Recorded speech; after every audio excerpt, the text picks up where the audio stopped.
नमस्कार।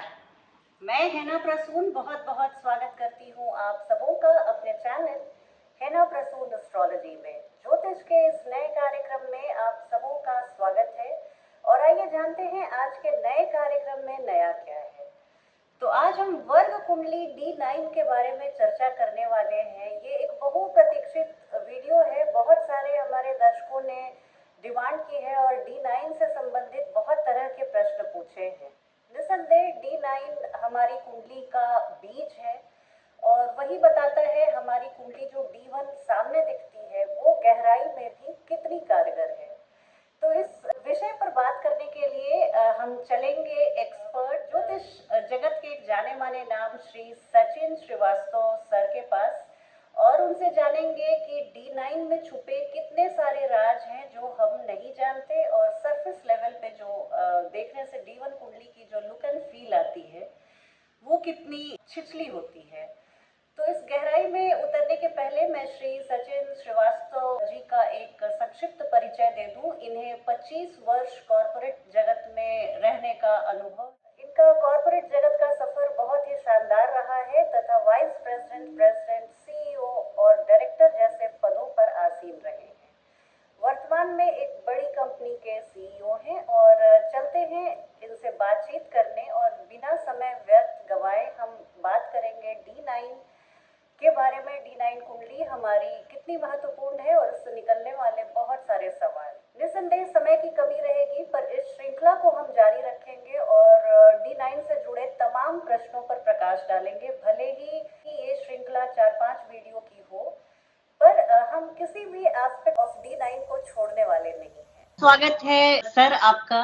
मैं दर्शकों को अभी आपका परिचय दे रही थी और ये हमारा सौभाग्य है कि D9 जैसे गूढ़ विषय पर प्रकाश डालने के लिए आप हमारे साथ हैं। और बैंगलोर से जुड़ चुके हैं सीनियर कंप्यूटर इंजीनियर श्री शिशिर श्रीवास्तव जी। आपका भी बहुत स्वागत है शिशिर जी। और सर मेरे चैनल पे आप आए, ये मुझे बहुत खुशी हुई। आज वर्ग कुंडली D9 के बारे में बहुत सारी क्वेश्चंस आती रहती है। लोगों में इसके लिए बहुत जानकारी लेने की भी उत्सुकता है और उतना ही कंफ्यूजन, उतना ही डायलेमा भी है। तो सर आप बताइए आज आप D9 कुंडली के बारे में क्या बताने वाले हैं। हिना जी, सबसे पहले आपको और आपके सभी दर्शकों को बहुत बहुत नमस्कार। बहुत स्वागत सर, बहुत और मैं आपका तहे दिल से धन्यवाद देता हूं कि आपने मेरे को अपने चैनल पे आमंत्रित किया और मैं कोशिश करूंगा अपने सामर्थ्य अनुसार कि जितना हो सके मैं उस पे प्रकाश डालूं, क्लैरिटी दे सकूं या जो भी विचार विमर्श मंथन जो भी मैंने अपने गुरुओं से सीखा है वो मैं आपके दर्शकों तक पूर्णतः पहुंचा सकूं। मैं एक एक्सेल फाइल जो है मैं एक शेयर करता हूं जिसमें मैंने छोटे से कुछ नोट्स आपके दर्शकों के लिए बनाए हैं। जी जी। शेयर हो गया हो तो प्लीज आप मेरे को बताएं एक बार। जी सर, बिल्कुल। ओके, सो सबसे पहले जो D9 है वो एक डिविजनल चार्ट बोला गया है। ओके। अब लोग समझते हैं कि डिविजनल चार्ट जो है ये कोई अलग सा चार्ट है, ये एक ऐसा चार्ट है जो कि कहां से आ गया, कैसे आ गया, कुछ पता नहीं, सॉफ्टवेयर में बन करके आ जाता है। तो ऐसा नहीं है। सारे डिविजनल चार्ट की उत्पत्ति आपकी D1 राशि लगन चार्ट से ही होती है। ये इसी से ही बनते हैं, चाहे वो D9 हो या D2 हो या D4 हो, D10 हो, कोई भी चार्ट हो। जो D9, अब इसमें जो 9 नंबर है तो उसमें एक राशि के 9 भाग किए जाते हैं। D10 है तो एक राशि के 10 भाग किए जाते हैं। उसी तरह से D9 जो चार्ट है उसमें एक राशि के 9 भाग किए जाते हैं और हर एक भाग का जो लेंथ होती है वो 3 डिग्री 20 मिनट की होती है।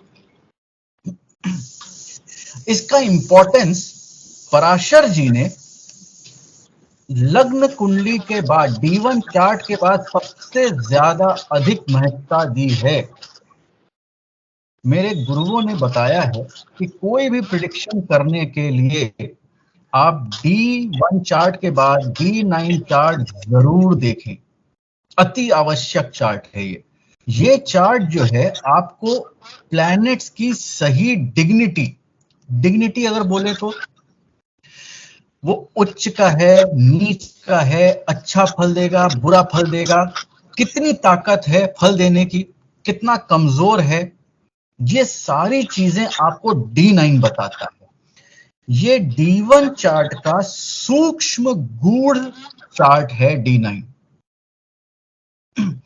D9 जो है मैरिज के लिए ज्यादा प्रचलित है क्योंकि मैरिज स्पेसिफिक चार्ट इसको बोला गया है।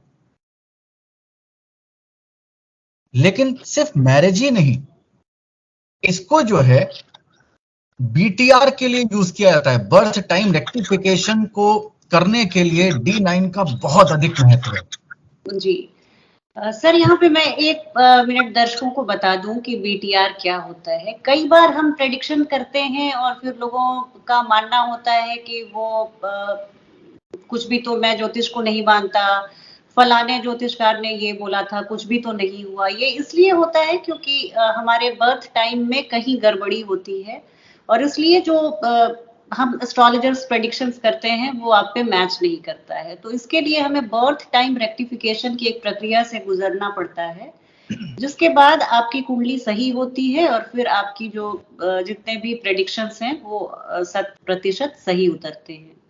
जी सर, आप प्लीज बताएं, बहुत अच्छे से बता रहे हैं। बिल्कुल सही कहा आपने हिना जी। और बिना D9 चार्ट के बर्थ टाइम रेक्टिफिकेशन होना बहुत मुश्किल है, ना के बराबर। इसका यूज होना ही चाहिए। इसके अलावा जो है एक नवांश होता है, स्पेशल नवांश होता है, पुष्कर नवांश जी।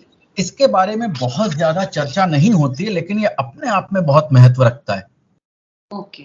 जेमिनी एस्ट्रोलॉजी अपने आप में बहुत ही सटीक साइंस है, एस्ट्रोलॉजी की एक ब्रांच है। तो उसमें जो कारकांश लग्न बनता है वो बिना D9 के नहीं बन सकता है। Strength of house and planets देखने के लिए D9 को एनालाइज करना बहुत जरूरी है। बिना इसके आप D1 के प्रेडिक्शन सही बता ही नहीं सकते। ओके। और एक हमारे हिंदू रिलीजन में 108 का बहुत प्रचलन है। हाँ जी सर। परिक्रमा करिए मंदिर के 108 बार, माला के बीज होते हैं वो 108 होते हैं। तो ये जो 108 नंबर आया, ये कहां से आया? ये D9 से आया। 12 राशियां और हर राशि के 9 भाग। जी। तो 12 into 9 108। 108, right sir. जब आप 108 नंबर आप पूरे करते हैं तो आप कहते हैं कि पूरे ब्रह्मांड के सूक्ष्मतम लेवल पे जा करके हर एक नक्षत्र के हर एक पद को, हर एक चरण को आपने टच कर लिया। बहुत अच्छा। इसलिए इसका इंपॉर्टेंस बहुत ज्यादा है। यही मेरा अगला पॉइंट है कि हर एक नवांश जो है जी, वो एक नक्षत्र का एक चरण होता है। आपको पता ही है, आपके दर्शकों को भी पता होगा कि एक नक्षत्र के 4 चरण होते हैं। 4 चरण होते हैं सर। और हर एक चरण 3 डिग्री 20 मिनट का होता है। जी। तो हर एक नवांश वो भी 3 डिग्री 20 मिनट का ही है, जैसे मैंने पहले बताया। एक मिसकंसेप्शन है, भ्रांति है, कई लोगों से सुनने को मिलता है कि D9 का चार्ट शादी के बाद ही एक्टिवेट होगा। ये बहुत बड़ा मिसकंसेप्शन है। कोई भी डिविजनल चार्ट हो, वो जन्म के साथ ही उतना ही एक्टिव हो जाता है जितना कि D1 चार्ट, क्योंकि ये सारे डिविजनल चार्ट जो हैं D1 से ही उत्पत्ति हुई है। तो मैरिज के बाद उनका एक्टिव होगा या लाइफ के सेकंड हाफ में एक्टिव होता है, ठीक है, ये सारी भ्रांतियां हैं, ये बिल्कुल गलत है। बिल्कुल सर, मेरे भी मन में आता था ये सवाल कि D9 चार्ट तो उनकी भी होती होगी जिन्होंने शादियां नहीं की। बिल्कुल होती, और इसमें जी कोई फर्क नहीं होता।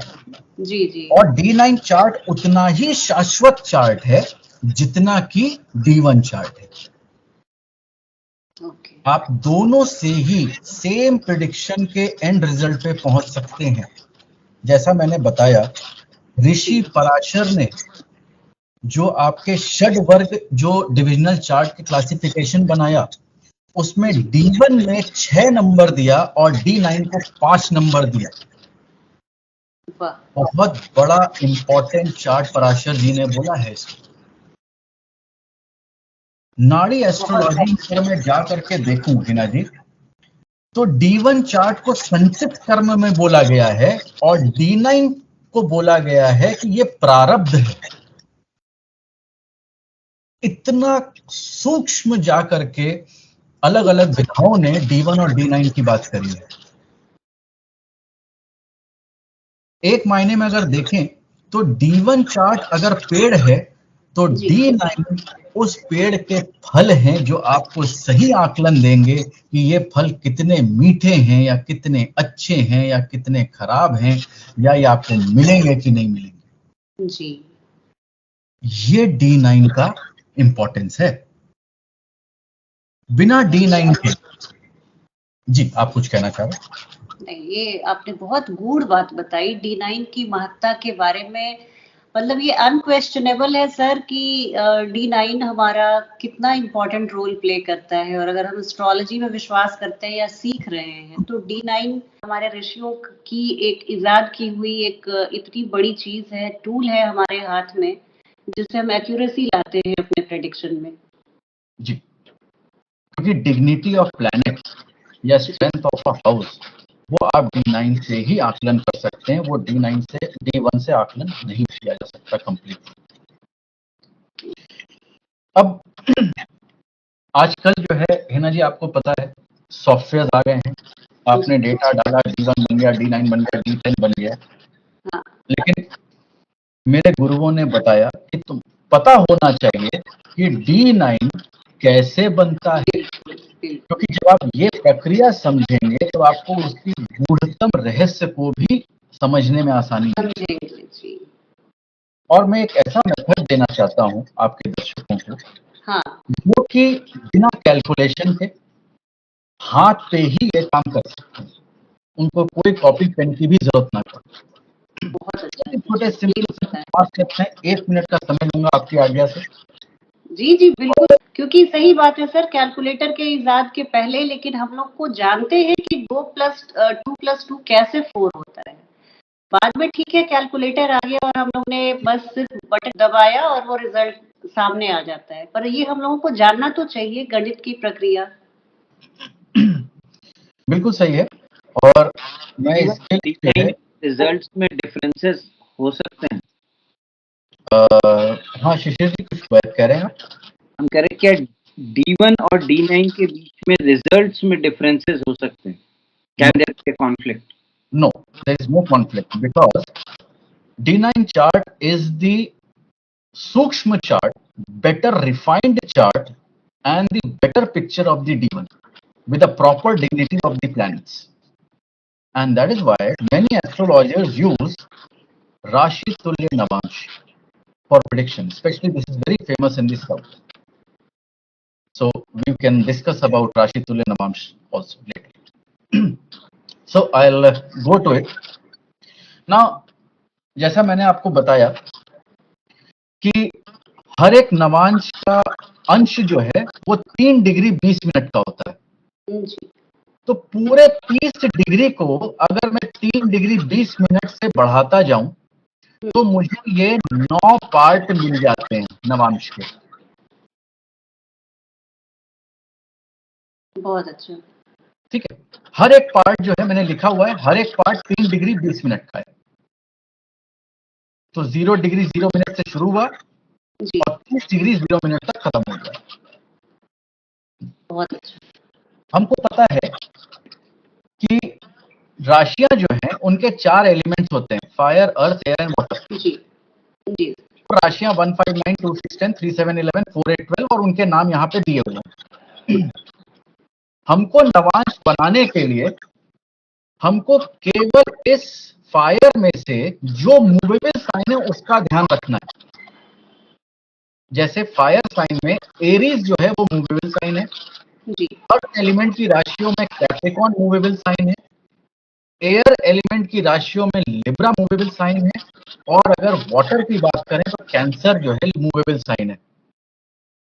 जी और इजी करना है तो काल पुरुष की कुंडली के केंद्र राशियां 1, 4, 7, 10, 1, 4, 7, 10 जी काल पुरुष की कुंडली की केंद्र की 4 राशियां।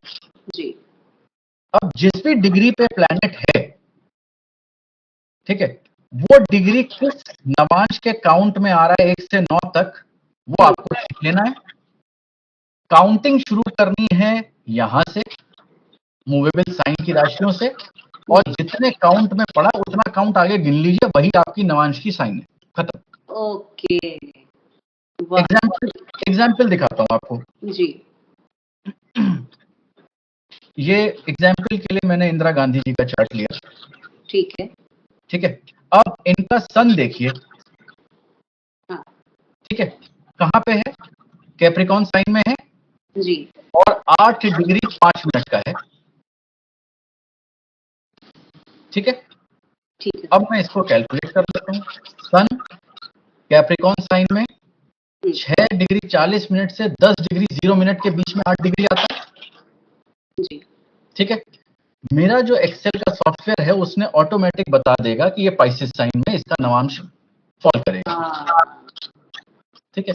अब मैं इसको अगर देखता हूं तो D9 चार्ट में सन अगर आप देखेंगे तो देखिए वो पाइसेस साइन में आ गया। पाइसेस साइन में वाह इतना सिंपल तरीका है, हाथ से ये लोग, कोई भी व्यक्ति मुश्किल से 1.5-2 मिनट में ये बात को समझ सकता है कि D9 नहीं दिख रहा है या सिर्फ चार्ट आ गया है, डेट टाइम नहीं आया, जी क्योंकि काफी सारे ओल्ड डेट चार्ट होते हैं जिसमें सिर्फ चार्ट की फोटो आ जाती है, डेट टाइम नहीं होता है।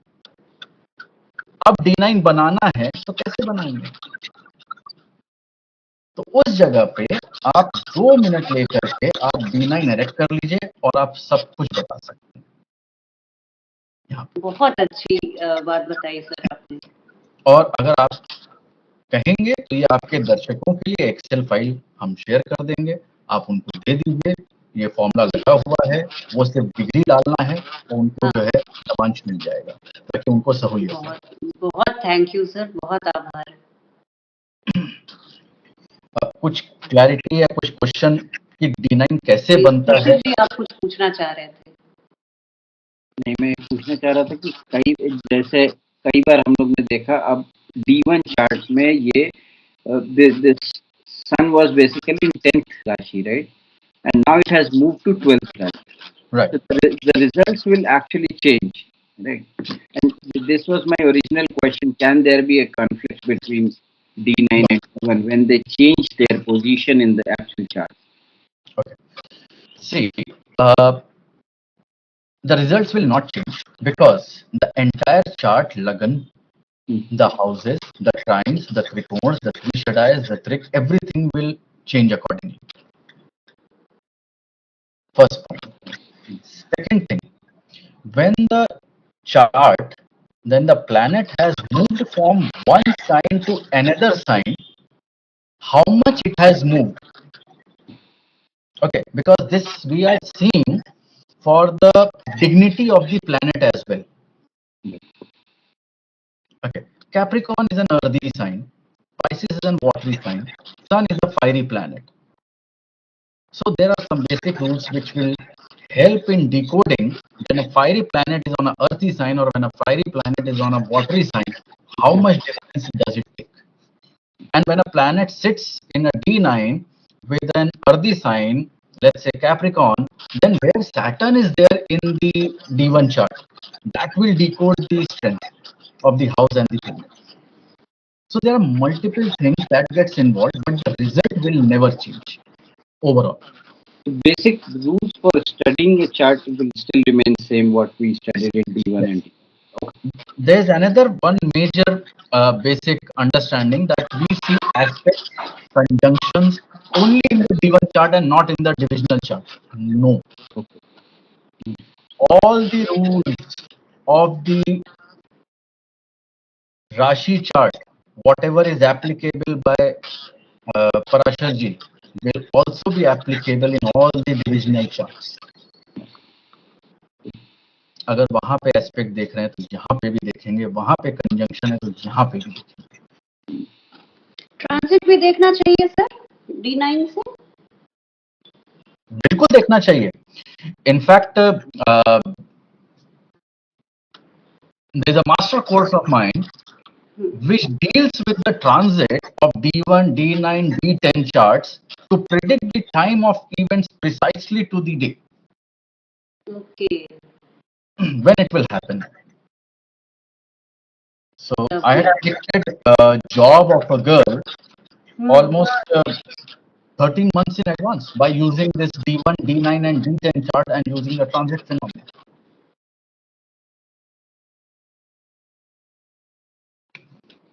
So this happens. So it has to be consulted. Now, once you talk about the transit, so I have a very, very quick this. Let's say the speed in D1, everybody knows that a Lagna change in 120 minutes, or Sun takes 30 days to change a Rashi, or Moon stays for 2.25 days. Similarly, Jupiter 1 year, Saturn 2.5, Rahu 18 months, and so on. But for D9, the duration reduces drastically. Now, this is the mistake that most of us do. Rightly said, sir.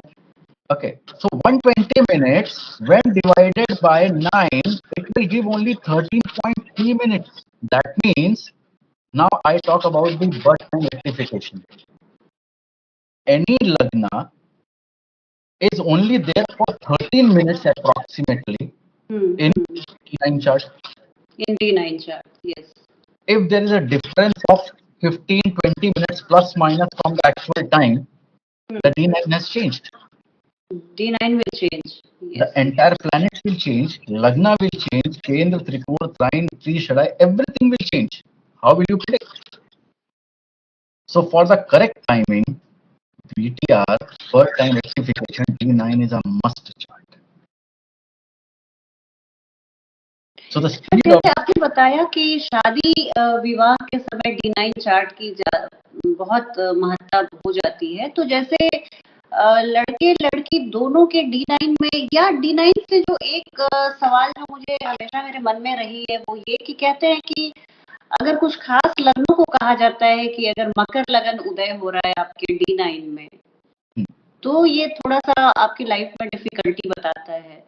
Shani के लग्नों में Aquarius को फिर भी थोड़ी सी माफी मिल जाती है, पर मकर के बारे में बहुत कहा जाता है कि D9 के लग्न बहुत इंपॉर्टेंट होते हैं. तो अगर उसके बारे में कुछ प्रकाश डाल सकें कि D9 के लग्न की क्या महत्ता होती है, क्या सिग्निफिकेंस है उसका.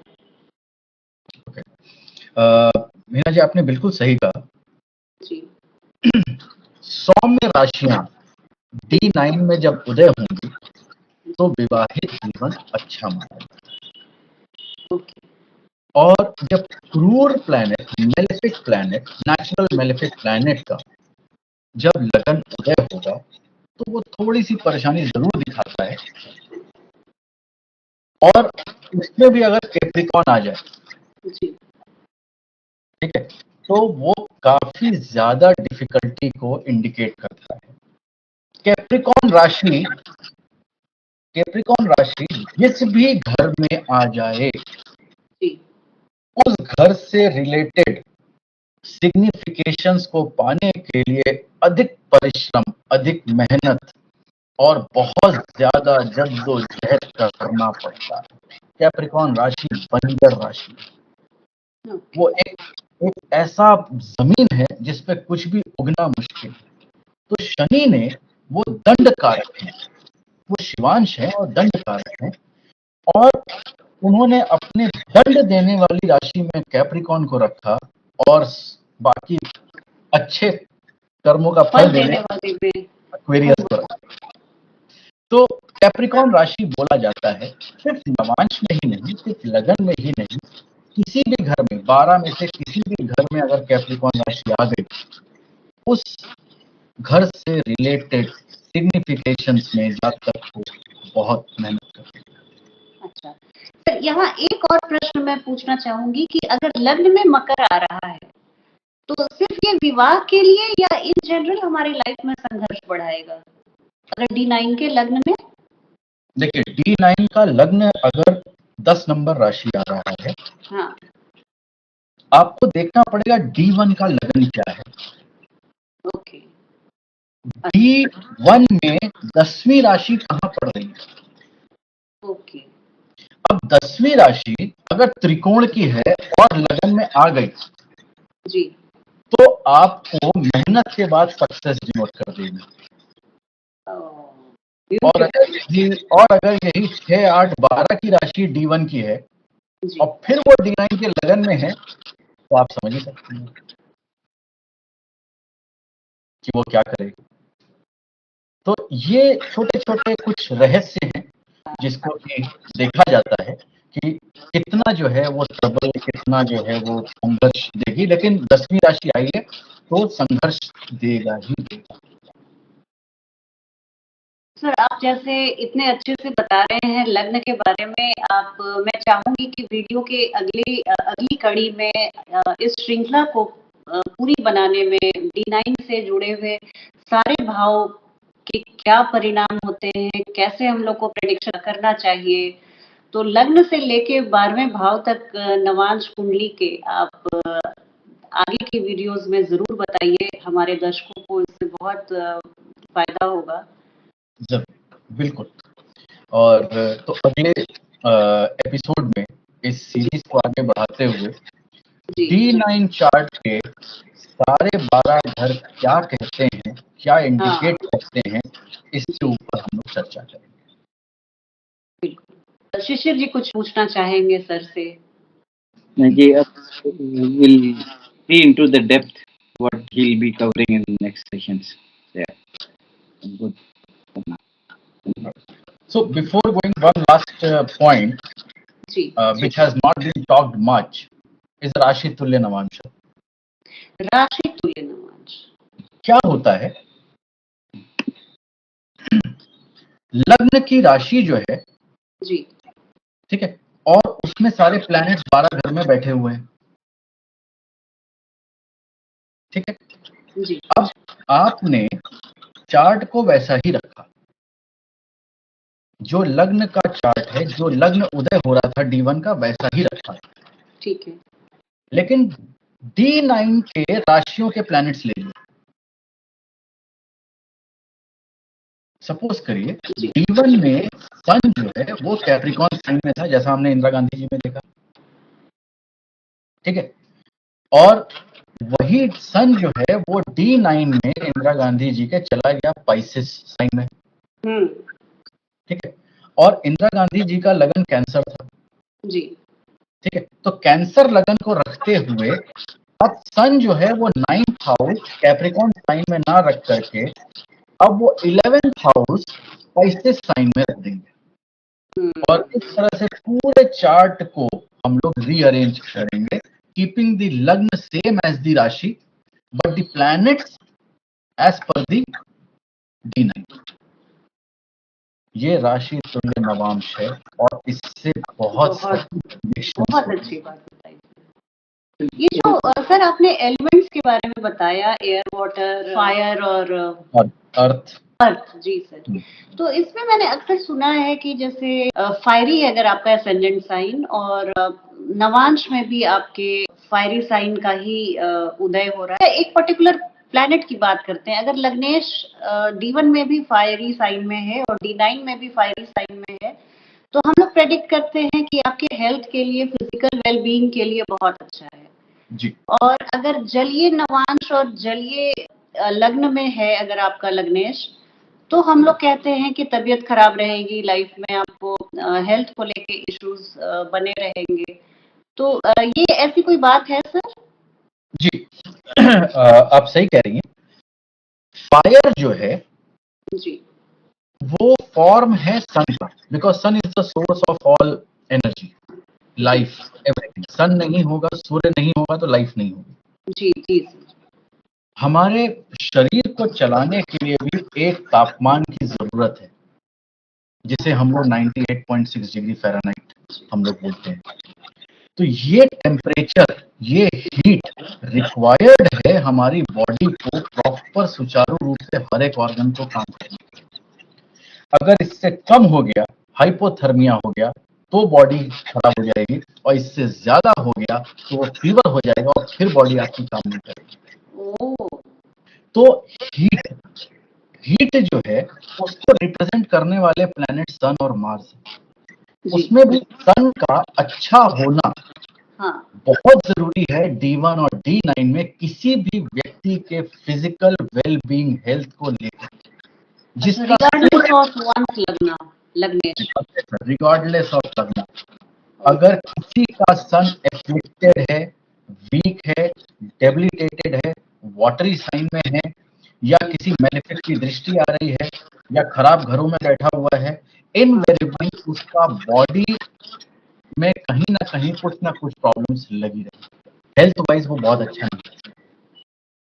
तो सर अगर ये लियो एसेंडेंट वालों के लिए तो और ज्यादा इम्पोर्टेंट होगा कि उसके लग्नेश अगर D1 और D9 दोनों में जलीय नवांश में है और जलीय लग्न है, जी तो ये लियोज के लिए मुझे लगता है बहुत अच्छी स्थिति नहीं है। जी, कहीं ना कहीं ट्रबल रहेगा। दशा का और पीरियड का वो देखना पड़ेगा, बट ओवरऑल बॉडी कॉन्स्टिट्यूशन जिसे हम बोलते हैं ना, जैसे कुछ लोग होते हैं एकदम रफ एंड टफ, कुछ नहीं, वीक होगा सर। ठीक है, कुछ लोग होते हैं मतलब मौसम के एक बौछार पड़ी और छींकना शुरू कर दिया, हाँ, कॉन्स्टिट्यूशन हाँ, जी, बॉडी कॉन्स्टिट्यूशन। ओके सर, बहुत अभी सारी बातें अभी जाननी रह गई। आगे के एपिसोड में आप मुझे दर्शकों से लगता है कि बहुत सारे कमेंट्स आने वाले हैं और रिक्वेस्ट आने वाला है कि अब आगे के एपिसोड में आप और मेरे इन प्रश्नों को लीजिए। मैं दर्शकों से आग्रह करूंगी कि आपके मन में भी अगर नवांश कुंडली को लेकर कुछ प्रश्न है या कुछ आपको कहना है, तो आपके विचारों और सुझावों का स्वागत है। आप वीडियो के नीचे कमेंट बॉक्स में अपने सुझाव और विचारों को जरूर लिखिए। सर से अगर आपको और कुछ प्रश्न पूछना हो वर्ग कुंडली से संबंधित, स्पेशली नवांश कुंडली से, तो आप उसको भी लिखिए। हम लोग आगे के एपिसोड में, जैसे सर ने अभी कहा कि वो वर्ग कुंडली के, नवांश कुंडली के सभी भावों को टेकअप करेंगे आने वाले एपिसोड्स में, तो उसमें हम लोग आपके प्रश्नों और आपके संशय का भी समाधान करेंगे। बहुत धन्यवाद हमसे जुड़ने के लिए शिशिर जी, बहुत आपका। बहुत धन्यवाद, और बहुत धन्यवाद सर आपके समय के लिए। थैंक जल्दी ही आपसे मिलूंगी और आगे के प्रश्नों को पूछूंगी, और ये आगे की यात्रा हम लोग पूरी करेंगे। बिल्कुल बिल्कुल, और मैं वेट करूंगा कि आपके दर्शकों के खूब सारे क्वेश्चंस आए, खूब सारे उनके क्वेरीज आए, ताकि हम लोग को अगला सेशन करने में और मजा आए, ताकि उनके क्वेरीज हम लोग को सॉल्व कर सकें, उनको हम लोग क्लैरिटी दे सकें, जो हमारे गुरुओं ने हमको दिया वो हम आपके दर्शकों तक पहुंचा सकें। Thank you so much sir, thank you for your time Shishir ji, thank you for your time sir. Thank you, ji, thank you, नमस्कार।